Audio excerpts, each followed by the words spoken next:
Olá, vamos atualizar as principais notícias do Brasil e do mundo. Agora no Hora News, que você também acompanha na Europa, África, Estados Unidos e Japão pela Record Internacional.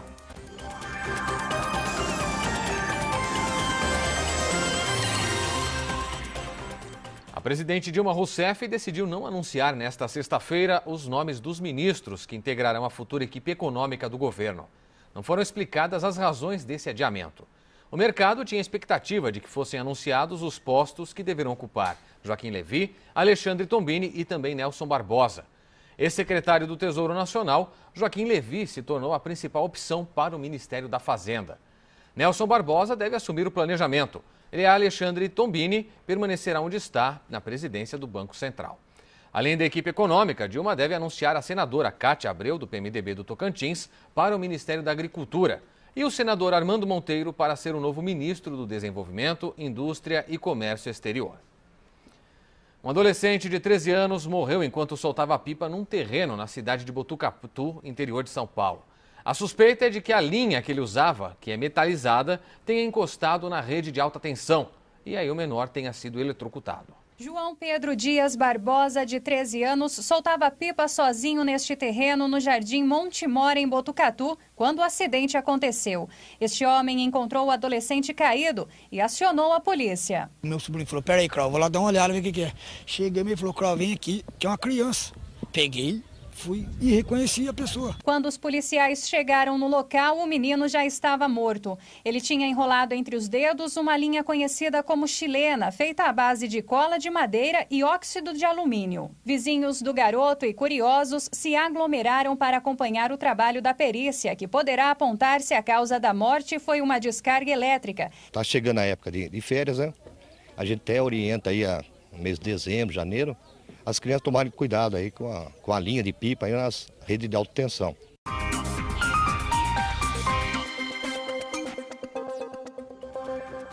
Bombeiros de Belo Horizonte precisaram fazer rapel para resgatar um assaltante. O criminoso roubou a bolsa de uma mulher e pulou para a margem de um rio de uma altura de 7 metros, tentando fugir da polícia. Sem ter para onde correr, o ladrão foi preso e a bolsa foi recuperada. Um homem morreu eletrocutado depois de uma manobra errada do motorista de um caminhão em Pinhais, na região metropolitana de Curitiba. De ré, o veículo derrubou um poste e os fios de alta tensão atingiram a vítima. Uma criança de 5 anos estava no local e, por sorte, não se feriu. Um menino de 7 anos morreu afogado na piscina de uma escola pública no Rio de Janeiro. Segundo a família, ele saiu de casa e pulou o muro do colégio, que estava fechado por causa do feriado. Criminosos que exibiam uma vida de luxo nas redes sociais foram presos em uma operação no Rio Grande do Sul. A Polícia Civil prendeu 5 homens que roubavam e clonavam carros, lanchas e jet skis. Os documentos eram falsificados em uma gráfica na Grande Porto Alegre. Desde abril, eles teriam movimentado 3 milhões de reais. No Rio de Janeiro, 8 casas vizinhas do supermercado que pegou fogo ontem foram interditadas pela Defesa Civil. Os moradores foram levados para um hotel e a dona do mercado prometeu pagar as despesas. Cerca de 200 policiais militares e civis fizeram uma manifestação em Belo Horizonte pedindo segurança. Eles dizem que estão sendo ameaçados por traficantes. Em Dourados, no Mato Grosso do Sul, um adolescente com síndrome de Down foi esquecido por quase 4 horas dentro do ônibus da PAI. O caso foi parar na polícia. Felizmente, o menino passa bem. Este é o ônibus da PAI que leva e traz os alunos de casa para a escola. Foi aqui que um dos estudantes ficou preso por quase 4 horas. O adolescente de 13 anos tem síndrome de Down e foi colocado neste banco aqui logo que chegou com cinto e quando foi encontrado por volta das 11 horas da manhã estava do mesmo jeitinho. A mãe do adolescente conta que esta foi a segunda vez que o filho foi de ônibus. Ela costuma levá-lo para a PAI de carro. Quando soube o que aconteceu, ficou desesperada e levou o menino no médico, que felizmente não teve nenhum problema de saúde, mas ficou muito assustado. E eu acredito que ele não foi visto porque ele ficou preso ao cinto do ônibus, do banco. E por isso ele não levantou, não conseguiu levantar e nem se comunicar, porque ele não fala. Então ele não teve como pedir socorro, pedir ajuda. A direção da PAI explicou o que aconteceu. Todos os alunos desceram e a monitora esqueceu de tirar o adolescente. O motorista não percebeu que havia ainda uma criança dentro e fechou o ônibus. Os 2 funcionários foram afastados. Realmente houve uma falha, nós reconhecemos e jamais vamos tirar o direito da família sobre esse questionamento. A nossa monitora e o nosso motorista esqueceram essa criança dentro do ônibus e depois que descobriram que tinham esquecido, se omitiram, não nos trouxeram essa verdade. A família registrou o boletim de ocorrência e também denunciou o caso ao Ministério Público. Quebrou assim, um elo de confiança que eu tinha. Não estou falando da PAI no todo, né? Estou falando de 2 pessoas que erraram, né? E que são as responsáveis, mas eu não sei ainda. Para o próximo ano eu não sei. Um ladrão roubou uma mulher em Belo Horizonte, Minas Gerais. E para fugir, ele pulou de uma altura de 7 metros. O bandido acabou caindo dentro de um rio. Depois de muito trabalho, o policial militar se prepara para subir pela corda. Quem grava as imagens é um bombeiro, enquanto outros militares ajudam na subida. A técnica de rapel teve que ser usada para resgatar uma bolsa roubada. Dona Sirlene estava no ponto de ônibus, a caminho do trabalho, quando sentiu um empurrão. Era um rapaz que havia puxado a bolsa com força. A alça chegou a arrebentar e ela quase caiu no chão. Ele me empurrou, só que eu firmei. Aí a sacola que eu estava com ela na mão pegou e caiu no chão. Aí ele saiu correndo. A cozinheira conta que algumas pessoas tentaram agarrar o ladrão, mas o jovem conseguiu escapar. O suspeito pulou de uma altura aproximada de 7 metros, sem ajuda de corda nem nada. Quando os policiais militares chegaram ao local, ele estava andando no leito do rio Arrudas. Ao perceber que não tinha para onde fugir, decidiu subir para a avenida. Felipe Moura da Silva, de 30 anos, foi preso em flagrante e reconhecido pela vítima. Mas na cela da delegacia negou o roubo. Disse que estava trabalhando. Todo dia eu desço lá embaixo e faço a minha reciclagem, eu trabalho na reciclagem. Felipe, que é casado e tem uma filha de 1 ano, disse que um rapaz passou pelo Ribeirão e pediu para que os 2 trocassem as camisas. Mas por que você trocou a camisa? Aí você se lascou todo, hein? Pois é, eu me lasquei foi nessa, porque eu não sabia o que estava acontecendo. Eu vi ele com a bolsa assim, mas não sabia. Ele já tem algumas passagens por furto, ele foi inclusive condenado por esse crime e agora é aguardar os procedimentos e responder mais uma vez. Terminou o depoimento do lobista Fernando Soares, conhecido como Fernando Baiano. Isso na Superintendência da Polícia Federal, que fica em Curitiba nesta sexta-feira. Ao sair do prédio, no fim desta tarde, o advogado Mário de Oliveira Filho, que representa Fernando Baiano, disse que seu cliente respondeu a todas as perguntas, colaborando no que podia com as investigações. Nosso repórter Eduardo Simões está em Curitiba ao vivo e tem mais informações. Boa noite para você, Eduardo.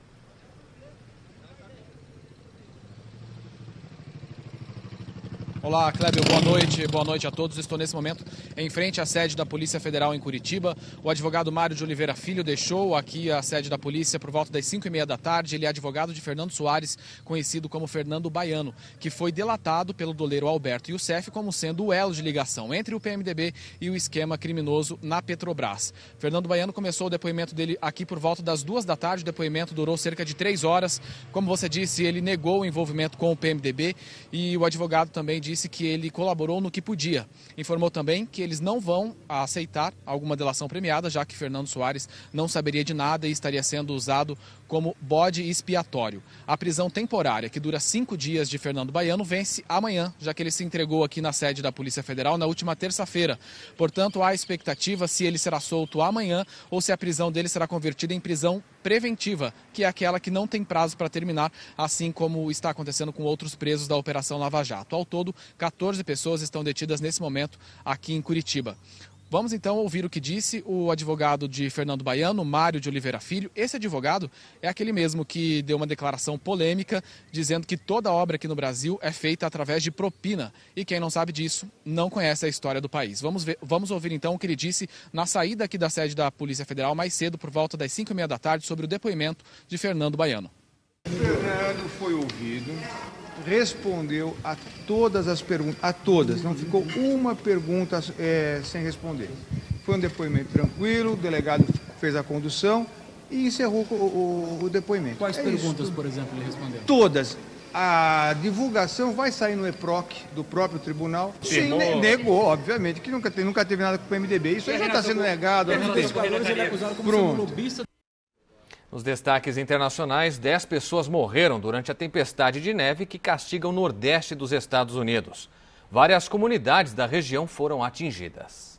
O número de vítimas aumentou após a morte de 2 pessoas por hipotermia no condado de Niágara e na cidade de Boston, no condado de Erie. Outras 5 pessoas morreram durante os trabalhos de retirada da neve acumulada. Dave Zeff, do Serviço Nacional de Meteorologia, informou que algumas áreas ao sul da cidade de Buffalo receberam até 1,80 m de neve desde o começo da tempestade.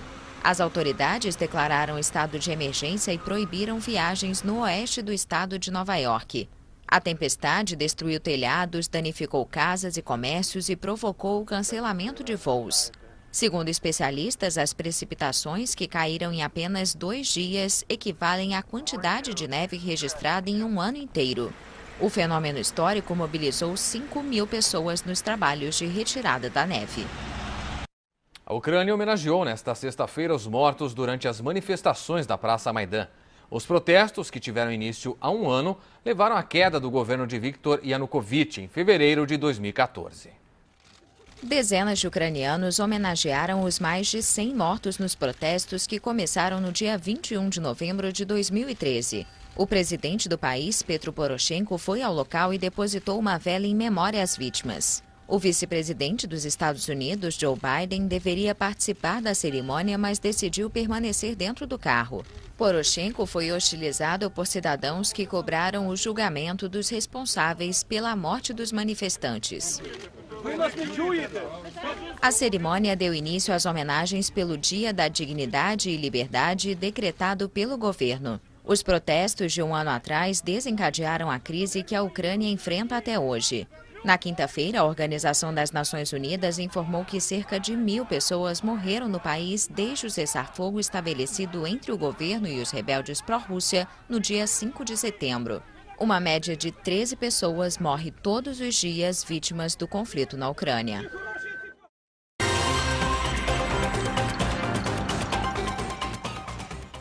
As notícias do Espírito Santo também são destaque em nosso telejornal para todo o Brasil e ainda para a Europa, África, Estados Unidos e Japão pela Record Internacional.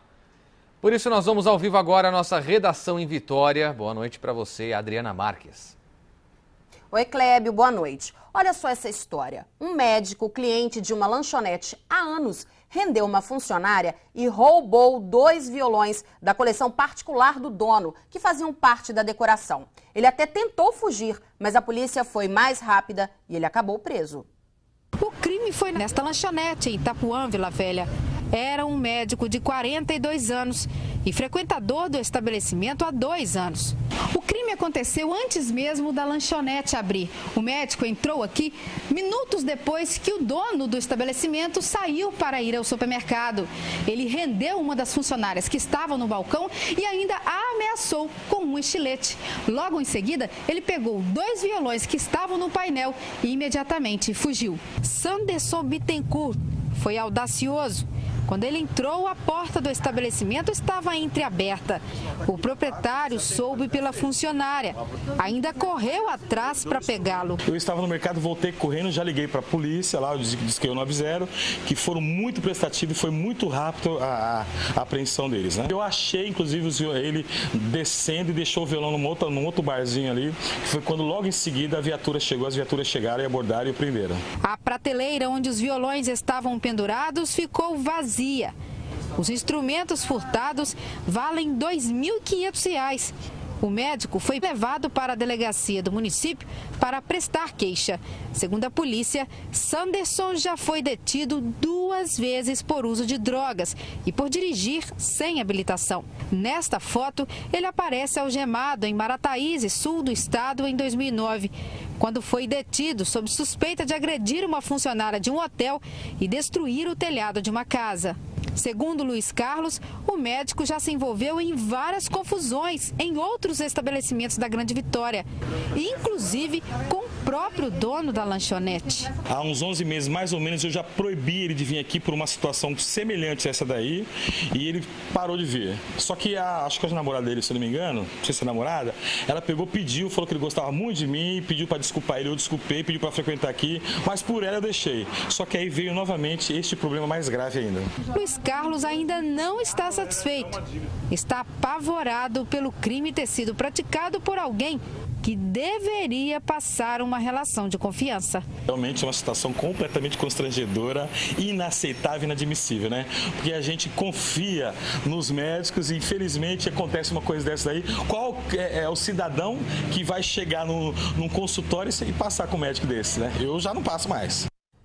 Bombeiros de todo o país e até do exterior estão em Vitória para um encontro diferente. É o 14º Campeonato Brasileiro de Salvamento Aquático. As competições servem como treinamento para casos reais e não são poucos. Mais de 6.000 pessoas morrem todos os anos afogadas no Brasil. Hora de aquecer e preparar para a maratona de competições. A tarefa é dura. Dada a largada, agora é correr e nadar. 300 competidores de norte a sul do país e até de outros países, americanos, gregos e portugueses. Nós com o Brasil temos uma parceria técnica desde o ano 2008, que inclusive permite o intercâmbio de guarda-vidas entre Portugal e o Brasil.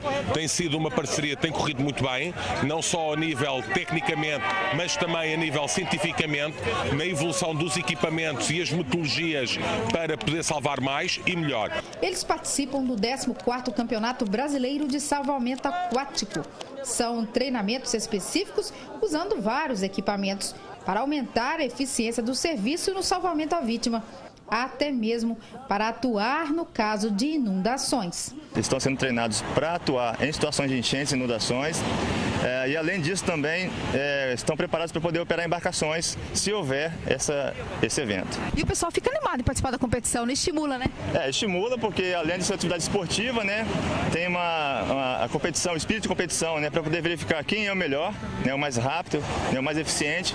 E são coisas que eles fazem no dia a dia. A corrida, a entrada na água, a retirada da vítima com segurança e os primeiros socorros. Segundo a Sociedade Brasileira de Salvamento Aquático, por ano, morrem afogadas no Brasil 6.500 pessoas e as maiores vítimas são as crianças. Só no Espírito Santo, entre 2013 e 2014, pelo menos 138 pessoas morreram. E é agora, no período do verão, que o número de afogamentos aumenta. Eu acho que o afogamento hoje no Brasil é um problema de todos nós. Todas as comunidades têm que estar envolvidas. Nós temos aqui hoje presente 15 estados, cada um tem os seus problemas regionais e, logicamente, nós queremos ter uma solução. Treinar os guarda-vidas, manter os guarda-vidas muito bem treinados para dar uma resposta para a comunidade. Mas sozinho também não vamos conseguir. Acho que a palavra de ordem é a prevenção. E nesse treinamento vale de tudo entre os competidores. Até mesmo um gingado bem brasileiro para comemorar. Não vai dar ninguém, outra vai, outra vez. Não vai dar ninguém, outra vai, outra vez. E o compartilhamento de experiências também é importante. Nós não queremos ser chamados de heróis, nós não somos heróis. Nós queremos sim trabalhar dentro da técnica, dentro do trabalho de equipe, somando tudo que nós aprendemos para poder ajudar a comunidade. E como é uma competição, os atletas são premiados com medalhas. O Jardiel, 43 anos, veio da Bahia. e competiu pelo Espírito Santo. Ele chegou em primeiro lugar. Fiquei de fora da seletiva lá, porque eu não pude fazer, estava doente, aí agora a Espírito Santo abriu as portas e eu vim fazer pelo Espírito Santo. Fui bem acolhido. Então para mim significa muito, porque eu treino sempre pensando nela e pensando nas vítimas. A capixaba Marina foi a primeira mulher a completar a prova. Ficou toda orgulhosa. Esse é o orgulho, né? A gente chegar ali nadar, ver que está com um condicionamento muito bom e quando algum cidadão precisar da gente, a gente vai estar ali pronto para ajudar. A nova moda entre as mulheres é alongar os cílios. A técnica é oferecida em várias clínicas de estética aqui da capital. Mas fica o alerta, o alongamento pode oferecer sérios riscos à saúde. Para ir a um casamento em setembro, Rainara se programou. Comprou um vestido novo, pensou na maquiagem, queria um olhar bem poderoso. Para isso, resolveu recorrer ao alongamento de cílios. A técnica está virando moda nos salões de beleza e tem atraído bastante adeptas. Na internet, vários vídeos mostram o passo a passo do procedimento. Cílios sintéticos são colados aos naturais fio a fio. O efeito é impressionante. Rainara se submeteu ao mesmo método, mas não viu o mesmo efeito. No primeiro dia eu já senti muita dor nos cantos dos olhos, principalmente logo depois que ela terminou. Eu cheguei a conversar com ela e ela falou que era normal, porque era o primeiro dia, e que não teria problema, que com o passar dos dias ia melhorar essa dor, que era só o desconforto mesmo. Mas no dia de noite eu já não estava aguentando mais a dor dos cílios e no outro dia eu já não conseguia mais abrir o olho. Ela não pôde ir ao casamento. Ficou 3 dias sem conseguir abrir os olhos e todos os cílios de Rainara caíram. Uma reação alérgica na pálpebra desenvolveu uma bactéria que só foi tratada com antibióticos. O alongamento dos cílios custou R$90. O tratamento, que faz até hoje, R$2.000. É um procedimento muito invasivo para os olhos. E o meu oftalmologista mesmo falou que eu era meio louca de fazer porque elas não têm conhecimento suficiente para mexer numa estrutura ocular. Bem frustrante e é uma coisa que eu não indico a ninguém fazer porque é uma dor insuportável. Prejuízo duplo no bolso e na saúde.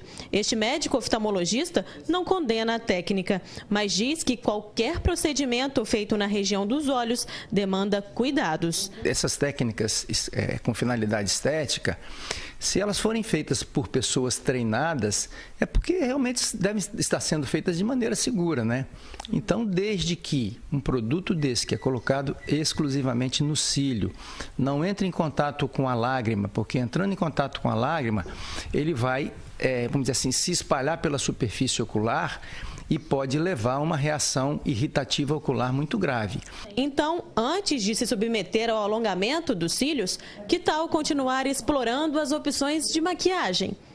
Quando se fala em beleza de rosto, deixar um olhar marcante é uma das maiores preocupações da maioria das mulheres. Nessas horas, a máscara de cílios é nossa melhor amiga. Mas às vezes, se a gente não souber para passar, às vezes não adianta. Eu, por exemplo, que tenho um olho muito pequeno e poucos cílios, posso passar, que olha só, nem faz tanta diferença. Quem vai me ajudar a aprender a usar a máscara de cílios é a Samela, que é maquiadora profissional. Samela, você me ajuda? Ajudo. Primeira coisa, você tem que saber escolher qual a máscara ideal para os seus cílios. Não é qualquer máscara que serve para qualquer pessoa.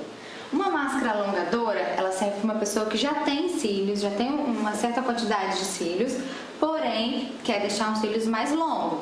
A pessoa que tem pouquinho pelo, geralmente ela deve usar a máscara de volume, porque senão se ela usar a alongadora, fica aquele cílio meio estranho, uma pontinha para cada lado. Então sempre procurar analisar o seu pelo antes de comprar a sua máscara. O delineador também aumenta o olhar e os cílios. E se assim não for suficiente, dá para usar ainda os cílios postiços, já comuns no mercado. A Samela explica como colocá-los sozinha em casa. Apliquei com bastante cuidado a cola só na beiradinha dos cílios, bem pouco. E eu não coloco ela imediatamente, não. Eu deixo ela secar um pouquinho, que já deixei. Não precisa deixar secar totalmente, é só ela dar uma secada rapidinho. E vou encaixar por cima dos meus cílios. Para ficar mais bonita, dá para se aventurar na make, mas sempre com precaução. Como agora, com os cílios crescendo de novo, faz a Rainara. Estou fazendo tratamento agora para crescer os cílios. Já há 3 meses, começou a crescer agora, porque caíram todos os cílios de cima que eu fiz. Fiquei sem nenhum, estou usando cílios postiços ainda. e seguir para frente e indicar para as pessoas que não façam mesmo, porque é um procedimento que machuca muito o olho. Fica aí o alerta. Bom, Clébio, essas foram as notícias de hoje aqui do Espírito Santo. A gente volta agora a São Paulo com você. Uma boa noite, um ótimo final de semana.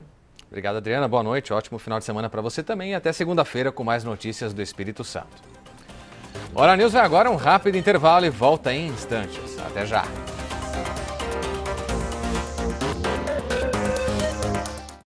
Domingo, a meio-dia, no Car Motor Show,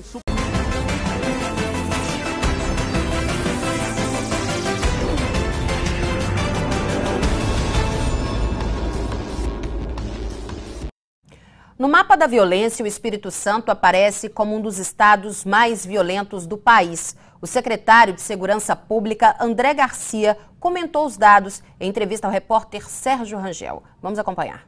De acordo com o anuário, o Espírito Santo é o terceiro estado mais violento do país, mas desde 2010 o número de homicídios vem caindo por aqui. Sobre esse assunto, eu converso agora com o secretário de Segurança Pública do estado, André Garcia.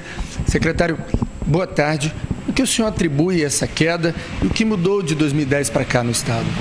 Bem, o estado nos últimos anos ele tem retomado a sua capacidade de dar respostas a essa demanda específica na área de segurança pública, com investimentos, a retomada da capacidade de investimento, do aumento do efetivo das polícias, de um planejamento adequado, um programa de segurança bem estruturado, que é o Programa Estado Presente, que estabelece metas, inclusive de avaliação e monitoramento do desempenho do trabalho das polícias, o reforço da perícia, que foi importante, nós dobramos o número de peritos no nosso estado, aumentamos então a nossa capacidade de investigação, melhoramos a capacidade de resolutividade de inquéritos policiais, investimos num programa muito forte de vídeo monitoramento de vias públicas, 1.000 câmeras foram adquiridas pelo estado, entregues aos municípios, para ampliar nossa capacidade de vigilância, aumentamos a apreensão de armas no nosso estado nos últimos anos. Acredito que em função dessa retomada da capacidade do estado de gestão e de investimento, os resultados começaram a aparecer.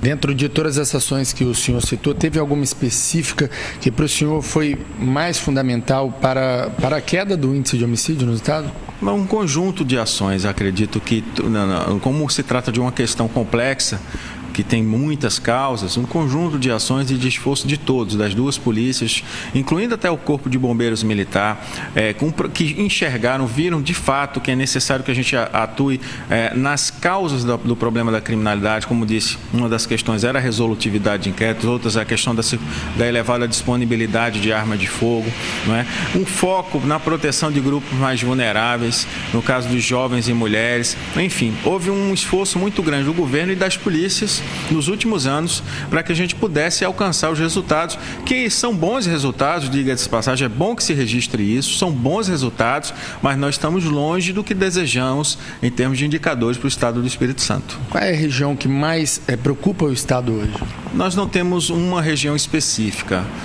O diagnóstico que foi elaborado quando foi concebido o Programa Estado Presente já apontava 30 aglomerados, que são regiões, territórios, que necessitam de uma atenção mais especial, tanto do ponto de vista policial, que se avançou muito, quanto do ponto de vista social. É preciso integrar políticas públicas em algumas regiões, intensificar a prevenção, que prevenção também tem que ter foco, ao contrário do que alguns imaginam, não é só a repressão qualificada que tem que ter foco. A prevenção também tem que ter foco, especialmente em defesa de grupos mais vulneráveis à violência. Eu queria saber do senhor o que o senhor espera para 2014. Esse ano foi um ano um pouco mais violento, né? A gente deve fechar ainda abaixo do número de mortes do ano passado? Sim, nós estamos caminhando para o 5º ano consecutivo com redução de indicadores de homicídios em nosso estado. Isso desde o início da nossa série histórica de registros de homicídios, isso nunca aconteceu. Então, é a primeira vez que nós temos uma série de 5 anos consecutivos com redução. Pois é, e um jovem de 16 anos foi assassinado ontem em Vila Velha. Ele foi morto com 5 tiros. Familiares e amigos estavam em choque com a morte de Paulo Henrique Gilmagno Oliveira, de 16 anos. A mãe da vítima disse à polícia que o adolescente morava no bairro Riviera da Barra e saiu para ir à padaria quando foi surpreendido na rua Joaquim Lira, na Barra do Jucu, em Vila Velha. Segundo testemunhas, o rapaz foi morto por volta das 9h30 da noite por 2 homens que passaram numa moto atirando contra ele. Paulo Henrique levou 5 tiros em várias partes do corpo. O crime chamou a atenção dos moradores e dos policiais. O adolescente não tinha passagens pela polícia. Costureira, barbeiro, sapateiro, profissões que atravessam séculos e permanecem no mercado. A pergunta é, até quando? Será que a falta de mão de obra e de interesse por esses profissionais pode levá-los à extinção?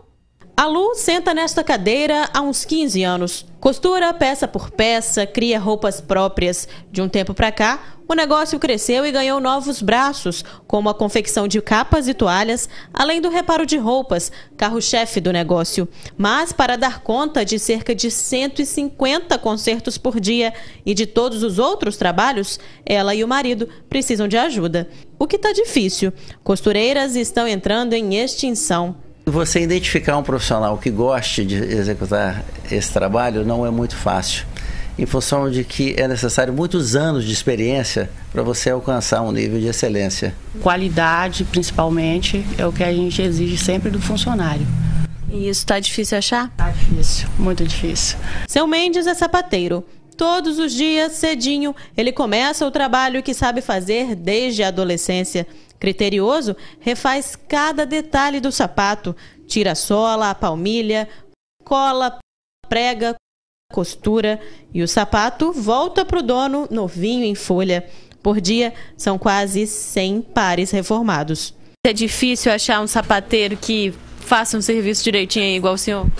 Mas não é fácil não, viu? Tem muitos que faz, mas não faz igual a gente faz. Nem os que não sabem direito não tá aparecendo mais. Tem muitos aí que tá fazendo, mexendo, trabalhando para eles ou mexendo com outra atividade, mas sapato é difícil. Há uma semana, um funcionário trocou de profissão e foi embora. Um outro rapaz não aparece há 2 dias. Os tempos são difíceis. Até as ferramentas estão saindo do mercado. Em comum, essas profissões têm o mesmo problema: a falta de mão de obra qualificada e interessada pelo ofício. Desse jeito, será que o futuro desses profissionais quase artesãos vai ser igual ao de roupas e sapatos, que saem de moda e param de ser usados? Pelo jeito que está indo o rumo da carruagem, pode acabar, tá? Mas trabalho para o seu Mendes e para o casal de costureiros não falta. Para se adaptar à nova realidade, eles pensam em diminuir o serviço.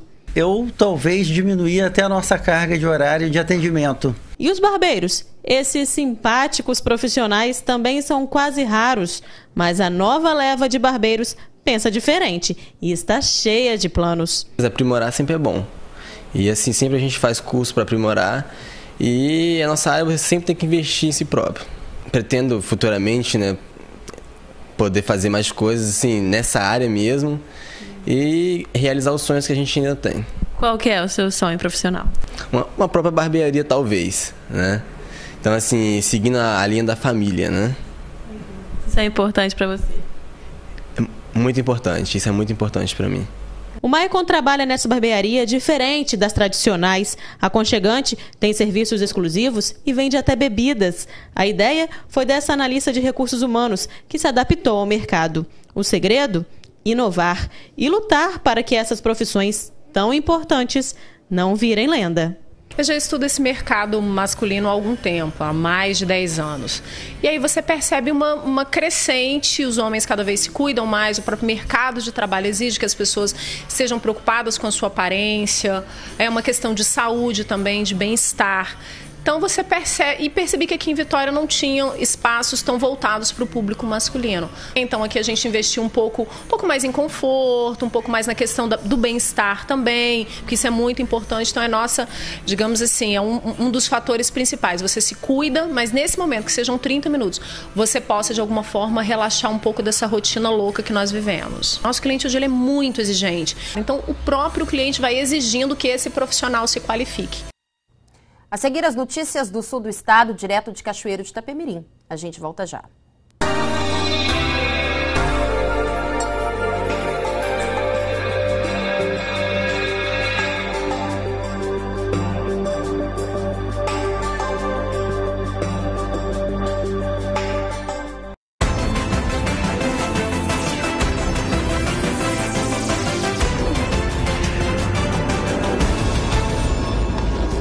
estacionamento rotativo foi o assunto da nossa enquete da semana. O resultado você acompanha agora.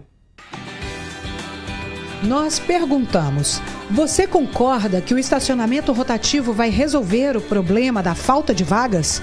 60% dos internautas disseram que não e 40% acreditam que vai resolver o problema. A Damiana Sacramento disse no nosso site, o Sim Notícias, que não acredita que vai resolver o problema porque são muitos carros para poucas vagas. Na segunda-feira a gente começa uma nova enquete para sua participação aqui no Hora News. E agora nós vamos ao vivo a Cachoeiro de Itapemirim com o Ramon Barros, que tem as notícias lá do sul do estado para a gente. Boa noite para você, Ramon. Boa noite, Adriana. O Pico do Itabira é um dos símbolos de Cachoeiro de Itapemirim e o principal cartão postal do município. A boa notícia é que ele foi incluído pelo Ministério do Meio Ambiente no Cadastro Nacional de Unidades de Conservação.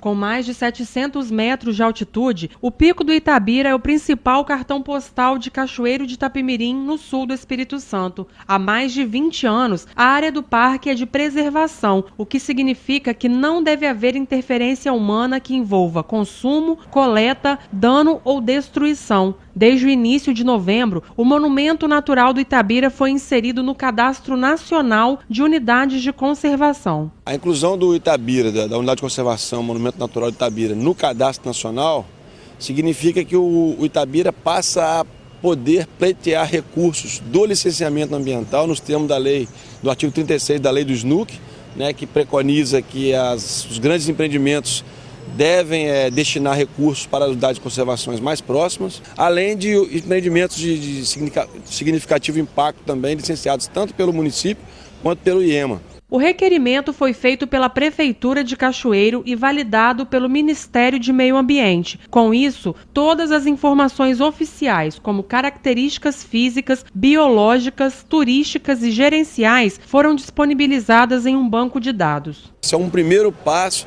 para que a gente alcance uma proteção de fato da unidade e do entorno também, né, trazendo ali algumas atividades, permitindo algumas atividades que tenha harmonia com aquela região.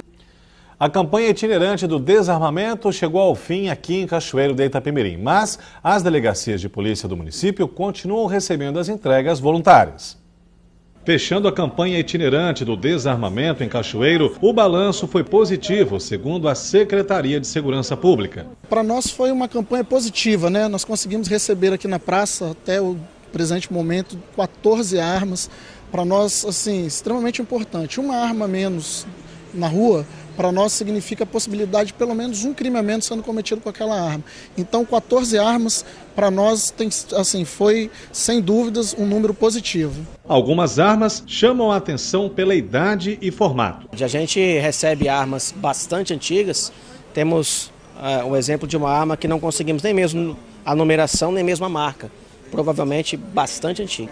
Até mesmo armas novas com registro foram entregues. Recebemos armas bem novas e curiosamente recebemos armas até com registro. Então essa aqui, por exemplo, esse exemplar veio com registro. O dono nos informou que atirou apenas 2 vezes, então a arma nova em folha, né? Então nós recebemos armas novas também. As escolas municipais de Cachoeiro receberam palestras educativas sobre o desarmamento. Atingindo aí uma média de quase 1.000 alunos, onde nós levamos então uma cultura de paz, onde mostramos para o aluno que ter uma arma em casa é uma falsa sensação de segurança. E além do mais, mostramos ali, infelizmente, tem que ser mostrado, uma série de acidentes caseiros com armas que todos já conhecem, crianças e vidas que foram ceifadas, e as crianças são realmente sensibilizadas. Em Cachoeiro de Itapemirim, a campanha itinerante acabou. As delegacias continuarão recebendo as armas voluntariamente da população. A próxima cidade a receber a campanha é Afonso Cláudio, na região serrana do estado. A gente pretende, né, já que os policiais aqui estão cadastrados para receber essas armas, aquelas pessoas que quiserem, de livre e espontânea vontade, fazer a entrega, estaremos, né, recebendo essas armas, reforçando aí que a pessoa, né, não vai ser identificada, a gente não vai ficar aí querendo saber da origem dessa arma. O que a gente quer é o recolhimento dessas armas para que elas sejam tiradas de circulação e mais cedo ou mais tarde venham cair na mão de criminosos. Bom, e vale lembrar que para transportar uma arma de fogo, ela deve estar desmontada, embalada e sem a munição. Quem não conseguir fazer esse procedimento tem que ligar para a Delegacia de Polícia Civil do seu município. Aí o policial vai na sua casa ou empresa e recolhe a arma, tá bom? Voltamos agora à Vitória com a Adriana Marques. Adriana, uma boa noite, bom final de semana e até segunda-feira. Obrigada, Ramon. Boa noite, bom final de semana para você também. A seguir, a esquina da Record News. Hoje é dia de Congo com Amores da Lua. O Hora News volta daqui a pouquinho, não sai daí.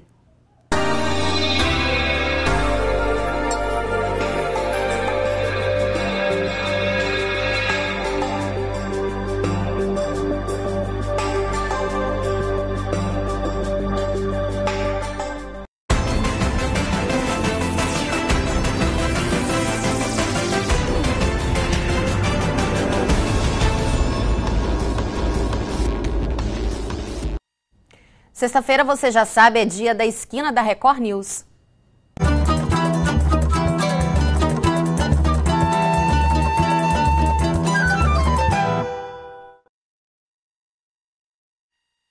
Essa semana nós mostramos aqui no Hora News que o Congo foi oficializado como patrimônio imaterial do Estado. E para comemorar essa conquista, a esquina da Record News hoje é em ritmo de Congo, com o grupo Amores da Lua. E quem está com eles é o repórter Sérgio Rangel. Boa noite para você, Sérgio.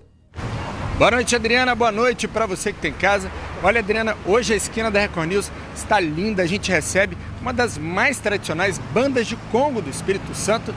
Congo, que acabou, como você disse, acabou de ser declarado um patrimônio imaterial do Espírito Santo do nosso estado. A gente já vai conversar com eles, porque agora é hora de música com a banda Amores da Lua.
Legal, agora eu vou conversar com um capitão de Congo, que é o Ricardo. Ricardo, boa noite. Eu queria que você explicasse pra gente, você que está com a casaca na mão, de que é formado uma banda de Congo, quais são os elementos que formam essa expressão tão importante do nosso estado?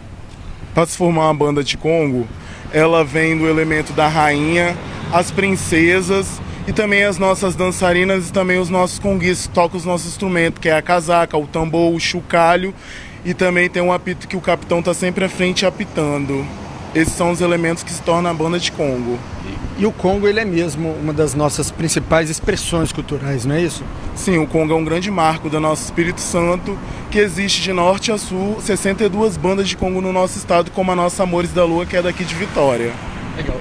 Vou tentar conversar aqui um pouquinho também com o Rui. Rui, o senhor é pai do capitão e essa é uma tradição que vem de família, não é isso? O pai do senhor também tocava na banda. A banda de Congo ela tem a tradição de família, né?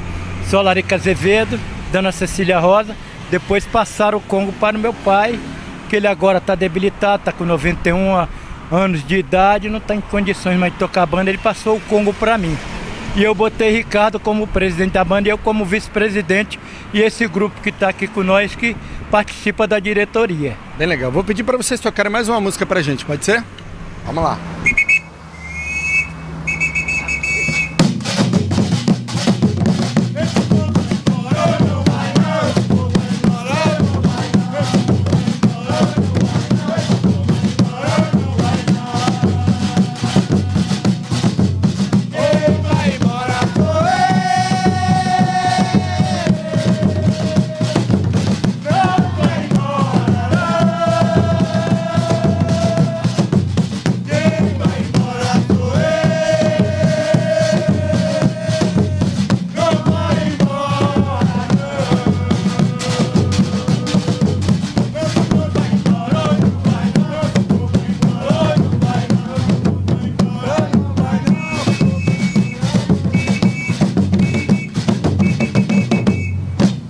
Agora eu vou falar com uma das dançarinas, que é a Delza. Delza, você ficou sabendo, claro, que o Congo foi declarado um dos nossos patrimônios do nosso estado. Como é que a senhora recebeu essa notícia? Tranquilo, tá? Gostou? Gostei, mas não gostei, né? Porque, eu falei, tem muita coisa pra... A senhora acha que falta um pouquinho de apoio para nossa cultura? Muito apoio. Falta sim, né? Se a gente tá aqui, depende um pedacinho de nós. Porque a política mesmo... Bom, e uma das coisas mais bonitas que o Congo tem é a festa de São Benedito, não é isso? Isso, né? Que é no dia 25. A gente faz um cortejo, Reta da Penha, Itararé, Santa Marta, Maruípe e até chegar na igrejinha. Para quem não conhece, vale a pena vir, né? Vale, é muito gostoso, muito bom. Tá bom. É cansativo, mas vale a pena. É isso aí. Antes de acabar, eu queria que vocês tocassem mais um Congo pra gente, vamos lá?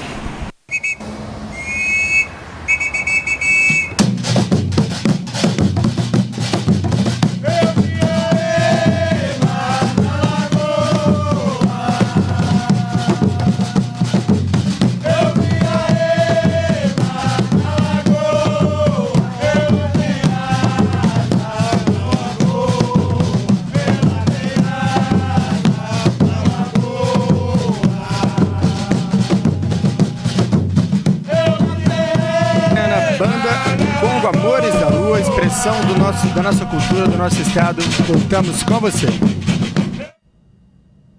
O Hora News Espírito Santo termina aqui. Você fica agora com um pouquinho mais da nossa atração musical da esquina. Uma ótima noite para você, um excelente final de semana. Record News, a líder em notícias.